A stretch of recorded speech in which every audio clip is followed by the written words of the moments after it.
If you'd like online business explained to you in a way that you can actually understand, go to latenightim.com/explain. It's completely free, and I made it just for you. Now, how about an episode? Episode 138. Late Night Internet Marketing. This week on the Late Night Internet Marketing Podcast, we talk about RankBrain. Now, it sounds like a zombie apocalypse, but it's really some kind of Google artificial intelligence algorithm. We're going to break that down for you today. And we're also going to help you get through what Michael Hyatt calls the messy middle. It's that yucky part of a project between imagining greatness and getting started and actually achieving greatness. We're going to talk about how to slog through that. All this and more on the Late Night Internet Marketing Podcast.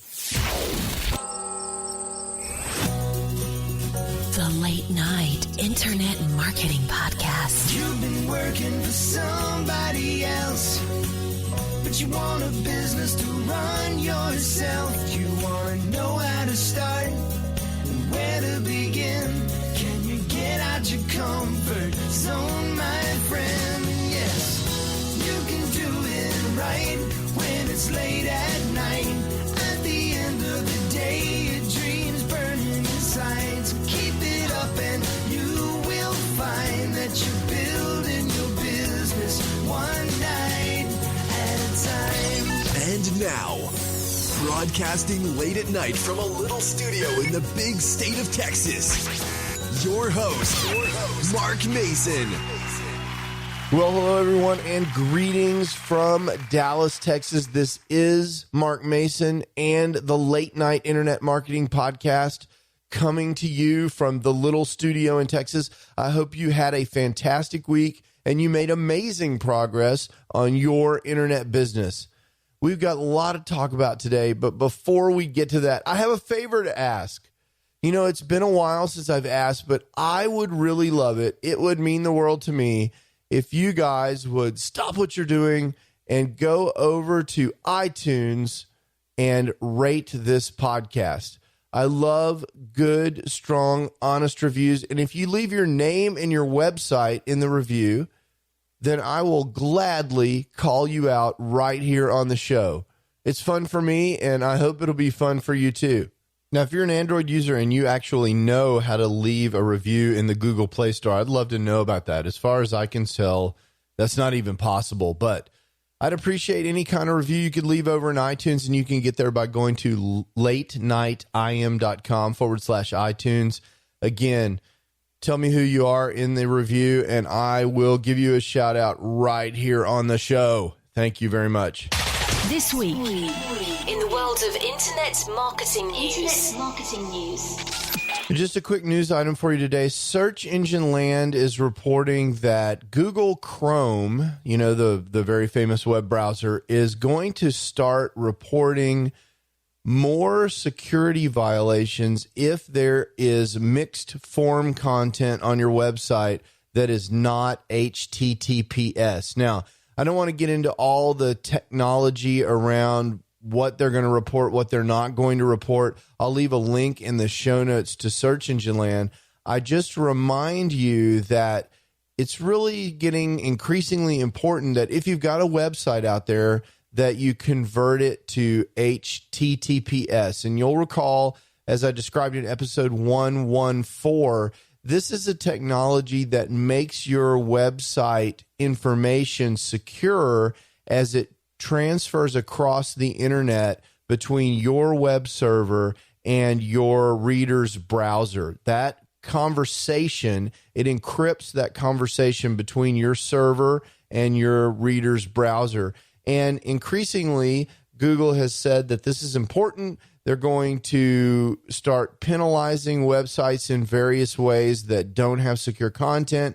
And one of the ways they're going to start to enforce this soon is for certain important parts of web pages, if they're not secure HTTPS, they're going to throw a warning in the browser. Now, the last thing that you want is someone cruising through your content and they click on a page where you're trying to collect their email address or something like that, and they, instead of having an opportunity to give you their email address or buy your product, they get a silly warning that says your content is not secure. That's not going to give your readers a good feeling about your website. So go back to episode 114, check that out, and consider converting your site to HTTPS. It's really not that hard, and it's getting increasingly important that you do that. Now it's your turn.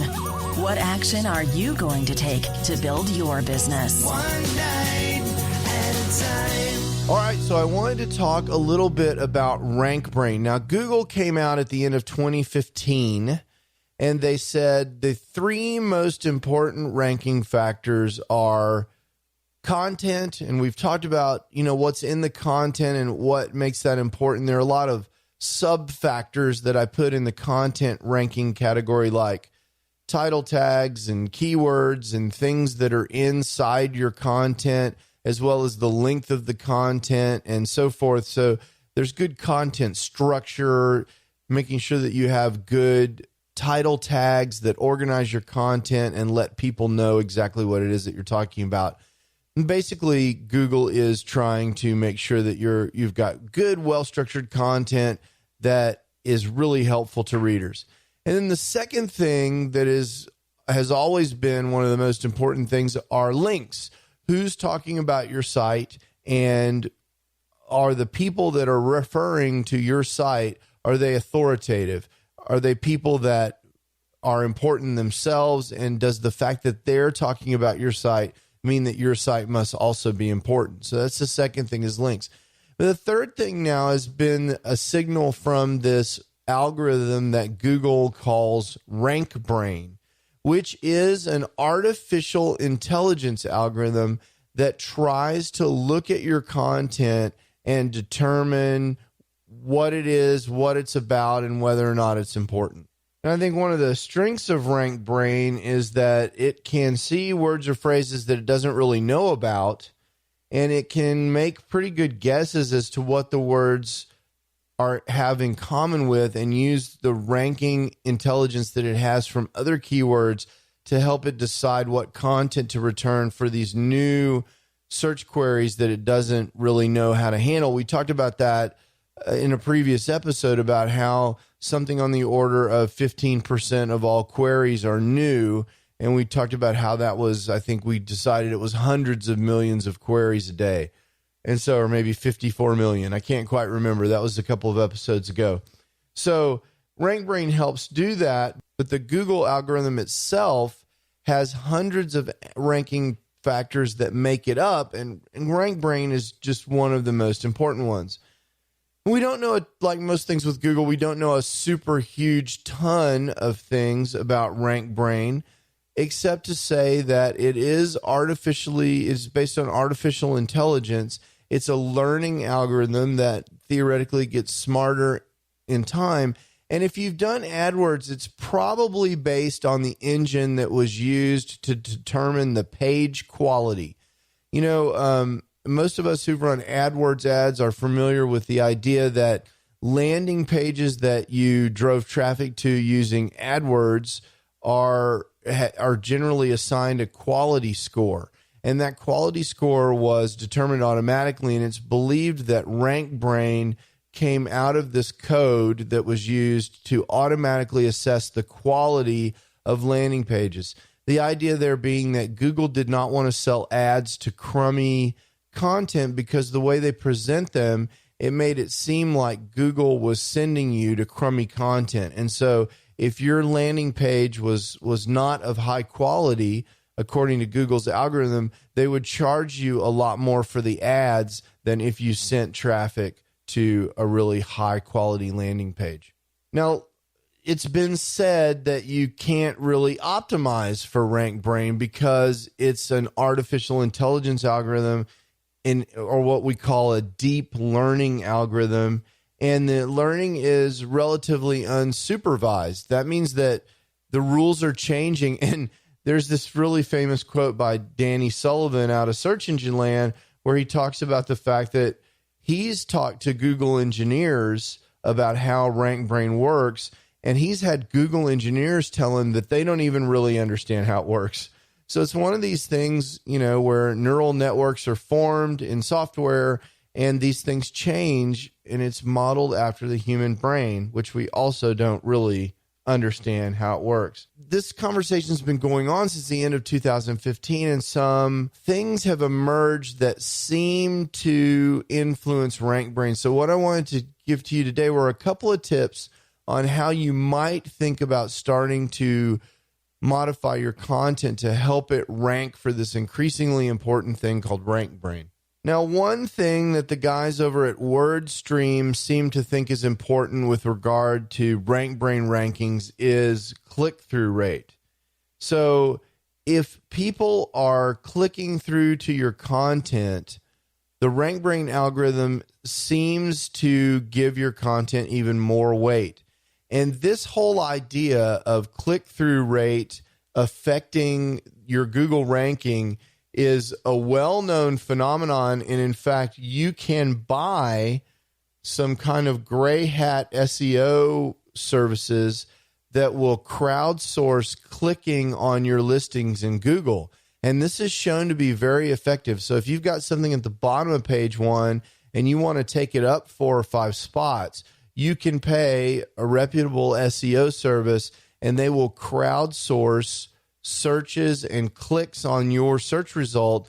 Google will see that signal and they will drive your page up in the ranking factor.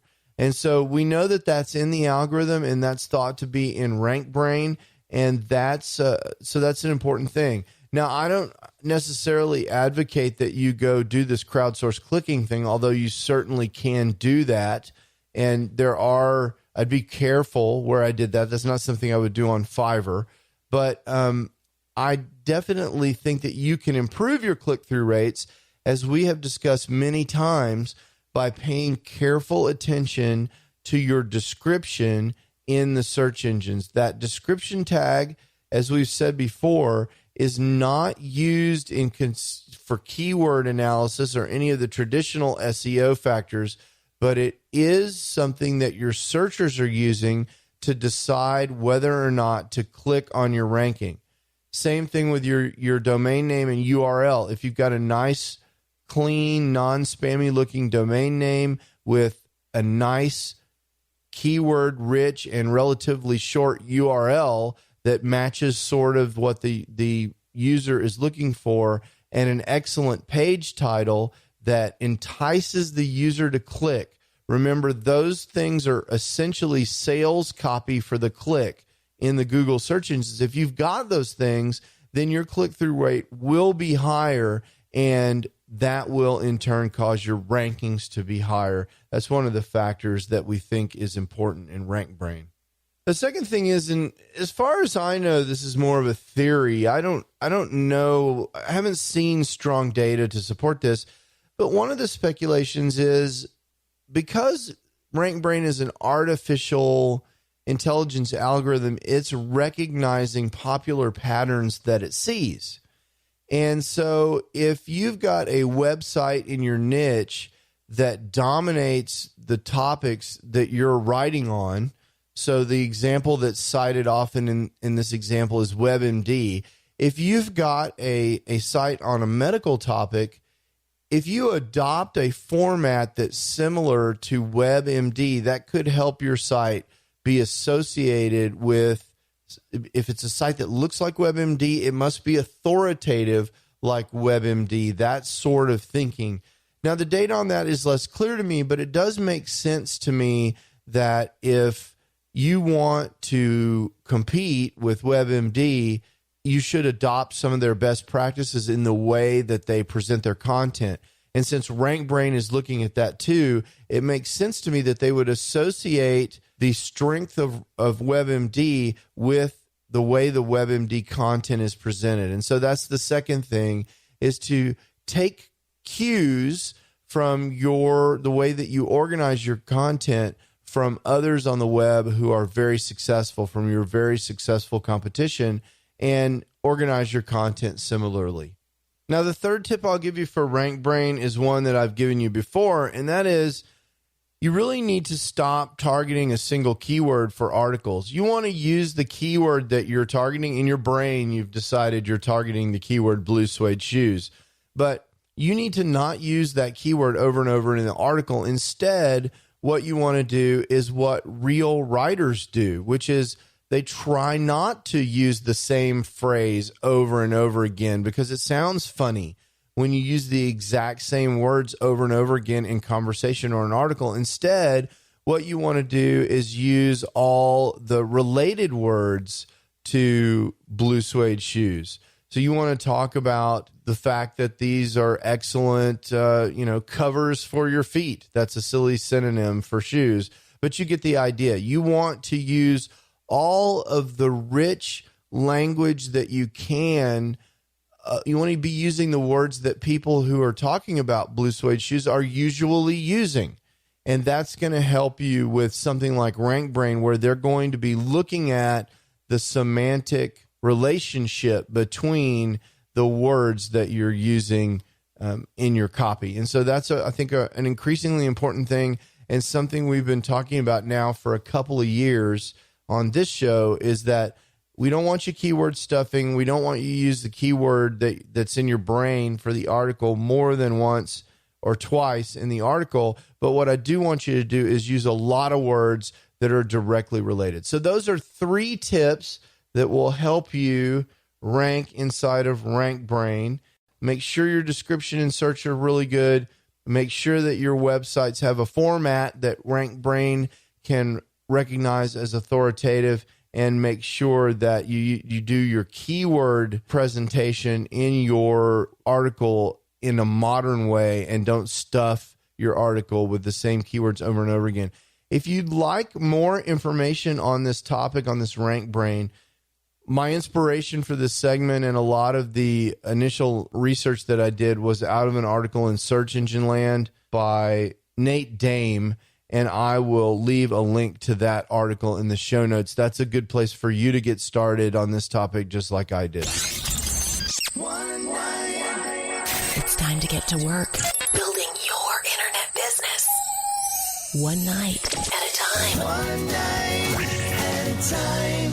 So a topic that I wanted to tackle today as part of our main segment is this idea of messy middle in the projects that you're working on. Now, the messy middle is a phrase that I'm stealing from Michael Hyatt. It's something that he talks about all the time, about how you set these goals for whatever it is that you want to do. And when you first do this goal setting activity, you're very excited because you can imagine the outcome, right? And so you're excited. And when you first start off on a project, usually there's a flurry of activity and you make a lot of quick progress and you can see what's going on. You're making plans and you're doing things to visualize what the outcome's going to be.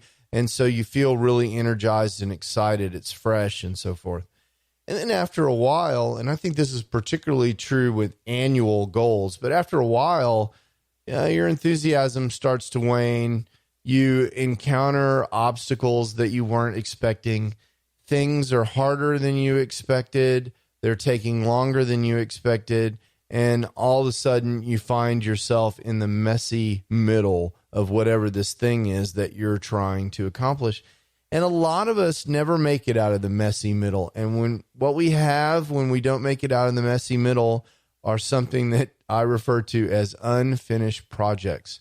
Now, there's a book I read quite some time ago called 1,000,000 Miles in 1,000 Years. I think the author's name is Donald Miller.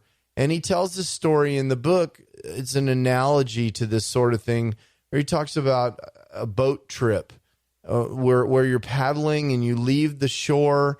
And when you first leave the shore, you feel excited because the shore's close by and you can see how much progress you're making because the shoreline is getting further and further away. But eventually you're far enough away from the shore where you're just surrounded by water and you're paddling and paddling. It doesn't seem like you're going anywhere. It's hard to gauge your progress and your enthusiasm for paddling across this shore across this water is been diminished because, for one thing, you just can't see the progress, and maybe the water's a little choppier than you thought as well. You weren't expecting that, and there's a headwind.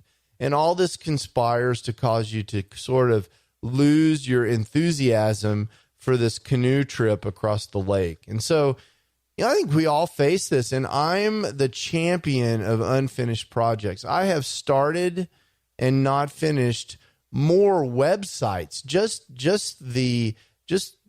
that one thing alone, where I get this amazing idea for a website. I go out and buy the domain name. I install WordPress. I get going. And 4 or 5 weeks later, I'm in the messy middle, and that project doesn't get finished. And back in the day when I was building many websites and had over 100 domain names up and running, boy, I had lots of unfinished websites with unfinished content. And you've even seen me do this on the podcast several times where I've talked about projects and then, I don't get them finished. And I'm in the middle of a couple of projects right now, and I'm trying to especially pay attention to that and make sure that they do indeed get finished, because this is something that I'm very sensitive to in my own work. So if this is definitely a problem for me, and I hope if it's a problem for you too, that I can offer you a couple of tips about how you get through the messy middle. I used to hear Lynn Terry over at clicknews.com talk about her way of dealing with driving through the messy middle on projects, and that's that she would advise coaching clients to work from start to profit. That's one of my favorite phrases for internet marketing projects, and that's one of Lynn's phrases that I'm stealing from her here, where she's talking about this idea that when you start a project, you want to work on that project until you make it profitable and not get distracted by the 7 other opportunities that come up, this kind of bright, shiny object syndrome. So my first tip for you is with regard to making it through what Michael Hyatt calls the messy middle, is once you've committed to a project, stay focused on that project and try to say no to other opportunities. And this can be very hard. And I will give you an example just in the spirit of complete transparency, which is how we try to roll here on the Late Night Internet Marketing Podcast. I'll give you an example of, I am doing this year this course on affiliate marketing, and I am doing that. It is significantly complete. I mean, there's a significant amount of it that's already done. But I put that project on hold to take advantage of this opportunity that I had to work on this e-commerce site, because that's something I've always wanted to do. And the rationalization that I used was that in this e-commerce course, I was going to learn a ton about Facebook advertising. And that was something that was part of my master plan for the affiliate marketing course. We've talked a little bit about this before, but one of my major goals for having the 2 courses that I plan to release this year out there is so that I can use the proceeds from the sale of those courses to run Facebook ads against those courses, to sell those courses, and therefore increasing my reach and my list here at the Late Night Internet Marketing Podcast. And so that's my plan. But the truth of the matter is I didn't know anything about Facebook ads, or not anything worth knowing. I mean, I had run Facebook ads, and as I've joked many times, I was very good at spending $1 to make 90 cents or 75 cents. And so that's the thing I needed to fix. And so I rationalized this e-commerce course because I knew I was going to learn about Facebook ads. And that's actually true. I know 100 times more about Facebook ads already than I did 2 months ago. But now I'm deeply in the messy middle on this affiliate marketing course. Progress on that course has slowed, and I am going to have to get back to that once I finish this other course that I'm taking. And so that's a really good example of how I failed to stay focused. What I'm telling you to do is not what I do, but what I say. Do what I do, not what I say, which is stay focused when you're in the messy middle on the project that you're working on, and drive it, like Lynn Terry says, from start to profit. One of the things Michael Hyatt says that I always also like is when you start, inspiration is great for starters, and you're going to have that. But after that, perspiration is the key. So stay focused and do the work. Now, I think the second thing you can do to drive through the messy middle when you feel you're getting stuck and you're not making progress and you're starting to slow and you're demotivated is recommit to the project. Go back and understand why it was that you're doing what you were doing and redecide that this is important and you're really going to do this, and try to find that original motivation that got you excited and actually recommit yourself to the thing. Dig back in and, just kind of emotionally reconnect with the project, and that will help you drive forward. A lot of times we lose sight of why we're doing a thing or what motivated us to do it in the first place. And this is one of the reasons that I always suggest that you understand your why for everything that you do, particularly for part-time business, because when it comes to these dark times, like the messy middle, you're going to want to reconnect with that to give you fuel to drive through. And having the fuel is one thing, but I think it's also important to reaffirm your commitment to the project and to say, yep, I'm still going to do this. I'm still planning on doing it. This is the plan. We're going forward. And to relook at your schedule for moving forward and recommit to that. And there are various ways that you can do that by, scheduling appointments on your calendar to make the next steps in the project, by getting an accountability partner to help you stay accountable for the next part of the project. But just recommit, reinvest, re-energize. And that's the second thing that I recommend that you do with regard to getting through the messy middle, is to dig back in. Now, the third thing I think you can do here is, one of the things that I do is change the plan. You had this goal and you had probably a plan for how to execute. One of the reasons that you might be stuck in the messy middle is that things that you didn't anticipate could have happened. So there's this very famous quote, and God help me with these names, but Helmut von Moltke, the elder from the 1800s. And so this guy was chief of staff of the Prussian army. And he said that, this is a super famous quote, and I think it's exactly right. No battle plan ever survives contact with the enemy, right? And, in your case, the enemy is just life, right? And so what Helmut is saying is that whatever it was that you thought you were going to do 3 months ago when you started this project, you've come in contact with the enemy, and your original plan is probably no longer valid. And so it's okay. Revisit the plan, make a new plan. The objective is still the same, to finish the project, but you may need to revise the resources that you need, or the approach that you're taking, or some other sort of part of this plan, the time commitment that you have in order to get through this messy middle and get to your objective. And so that's the third thing I would say, is change the plan. It's your plan. You own it. I give you permission to change your plan, as long as what you do is to make a plan that is better able to get you to your objective. I think that's absolutely fine.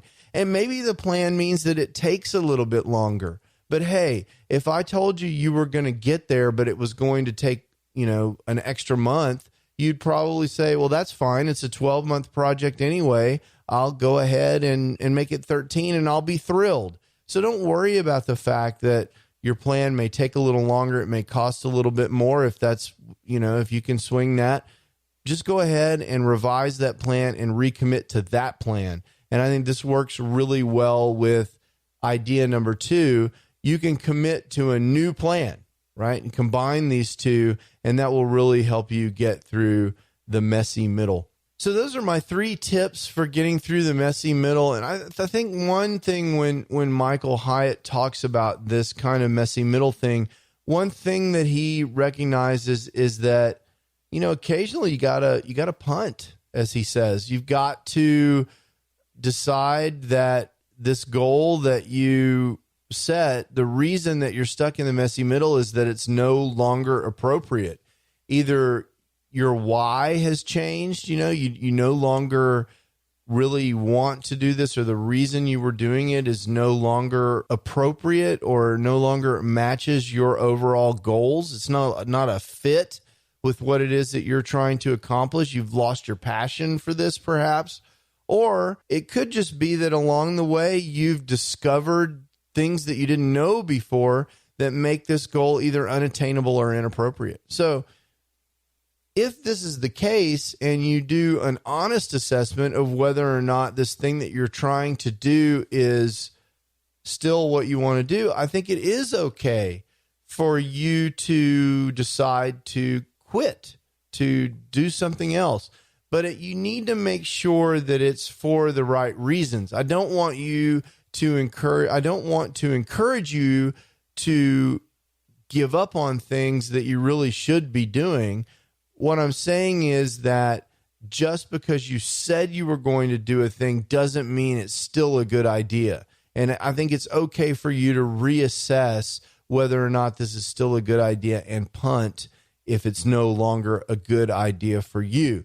And I think it's important from a mental load standpoint that you really do quit, meaning that you go ahead and set your mind free of guilt and the other things that come from quitting a project, and decide that you're stopping this because it's a business decision that you're making, not because you're a quitter. If you can really say that and free up the mental energy that you've been using worrying about this project that you're stuck in, I think sometimes that's appropriate and will help you get on to the next thing and be more successful.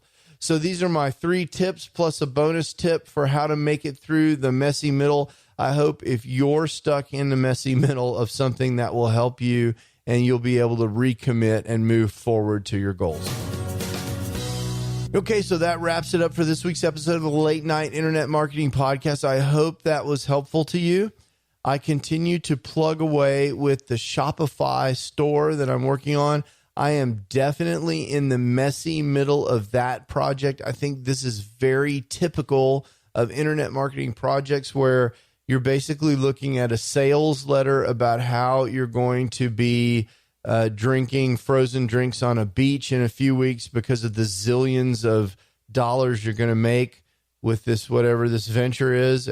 All of these things are marketed that way. And then you get in there and realize, there are many ways to fail and the amount of work that you need to do is much. And so that is the messy middle where you hear these voices that are wondering whether or not you're doing the right thing and so forth. And you've got to push through that and have some success. I have had already some very amazing success. My store is in great shape. As I mentioned, I think last week, I've got 30 products in there now. Things are looking better, but I haven't retired to a beach in the Bahamas quite yet. So I've got a lot of work to do. And come to find out in this program, there are 3 major phases. One, the first phase is sort of get you to a high 5 or low 6-figure sort of phase. And then there's the second phase where they try and get you up to 7 figures. So I'm nowhere close to 6 figures on this story yet, but I think it's a very interesting way to describe a course. The goals are lofty. And what's interesting is that people actually seem to achieve them. So I continue to plod along, and I'll keep you guys posted as I go. Until next week, I hope you have an amazing week, and I'll talk to you on the other side. Ciao. You can do it right when it's late at night. You've been listening to the Late Night Internet Marketing Podcast. Be sure to visit latenightpodcast.com today to leave feedback for Mark. Download special bonus content, access the show notes, and more.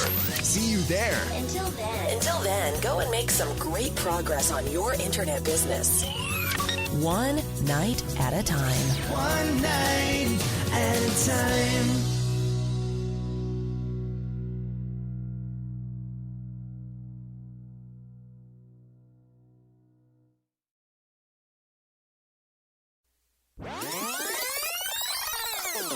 And I can't remember if I talked about this on the podcast or not. I don't think I did, but last week, God, was it last Saturday? I don't know, man. There's so much going on. I think it was last Saturday. My son hit an in the park home run in our baseball game. We were playing the Giants, and these guys, this Giants team that we're playing, these are, 10-year-olds, right? This Giants team that we're playing is really good, and they have been really good. They've been the first place team in our league for years. And my assessment of them is that they have a lot of kids that don't want to move up. They don't want to make the extra commitment of competitive baseball. And so they've stayed with the Giants, and the coach has done a really good job of keeping this team together since T-ball. And they're just the best team in the league. That's, just simply that. And most of their players have been with them for a long time. At least that's my perception. And the coach is really nice, and they're really good, though, and they win all their games every season. We haven't been able to beat them in a very long time. And Saturday was no exception. We were getting thumped by this superior Giants team, and they can hit. And they, my son pitched the first inning, and they, he got the first two batters out, and then they scored 3 runs. So it's just they're a tough team, and they hit through the order and so forth. And so my son gets up to bat, his second time to bat, and he slapped the ball out into right field. And the right fielder, the ball took a funny hop out in right field and got past the right fielder. I guess we'd probably call it an error. And so one of the things about my son is he's really fast. He's probably the fastest kid on the team, or certainly one of the 2 fastest kids on the team. So he's rounding second, and the ball's coming in to the cutoff man there, coming in from right field. And as he comes to third base, I'm telling him, I got the stop sign up because I'm the third base coach in these situations. And so I've got the stop sign up. He looks behind him and sees that they're throwing to third, and the throw's going to get there 2 or 3 steps after he gets there. So he runs right through my stop sign and starts heading to the plate. And, of course, the third baseman that throws a great throw into third base, the third baseman grabs the ball and whips it into the catcher. Another play at the plate, and Zach slides under the tag, and he's safe at the plate. So, it was a bleak day for us because we were getting beaten, but we got that run, and that got the dugout really excited. So that was a highlight of the game. But as a parent, for me, the best thing was, I think there were 2 things. One is Zach ran through my stop sign at third base. He made the right call. I didn't get after him too much about it, but I love that independent spirit. He made his own decision. That's not always going to be the right thing to do, but it worked out for him on that day, so that was really cool. And then the other thing that really made me happy as a parent was to see the smile on this kid's face. So he really had the biggest smile you can possibly imagine when he got up out of the big cloud of dust at the plate. The catcher was there with the ball, and he gets up and kind of brushes himself off. And, of course, I'm at third base, and we're on the third base dugout, so he starts walking towards me, and his grin was so big. It stretched from one ear to the other. So that was really exciting. And as a parent, that's one of my favorite things to see is happy kids. So that was good stuff. Talk to you guys later. Ciao. Late night internet marketing.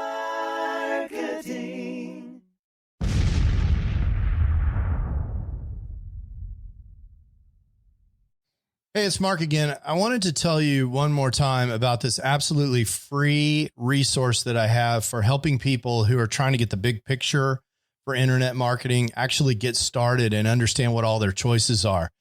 If that's not you, there's no more content. You can skip to the end. But if you're someone who came to this podcast because you're searching for how to get started online and you just can't cut through all the noise, I get it. That was me. In 2007, when I was trying to get started, there were so many people throwing offers at me that I really couldn't even understand what all the different business models were. I couldn't understand how money moved around on the internet. And I couldn't really get a grip on what direction I wanted to go in so I could figure out how to move forward. I've created a free video resource for you just for that purpose at latenightim.com/explain. In several short videos, I just explained to you what internet marketing is all about and what online business is all about and the different options that you have for starting an online business. There's nothing to buy there. You just sign up for access and you get the videos just like that. So if that's interesting to you, or if you know someone who's in a same situation, send them that link, latenightim.com/explain. And let me know what you think. I'd love to hear what people are thinking that are in the exact same position that I was in more than a decade ago in 2007. In some ways, it seems like yesterday. And in some ways, it seems like an entire lifetime ago.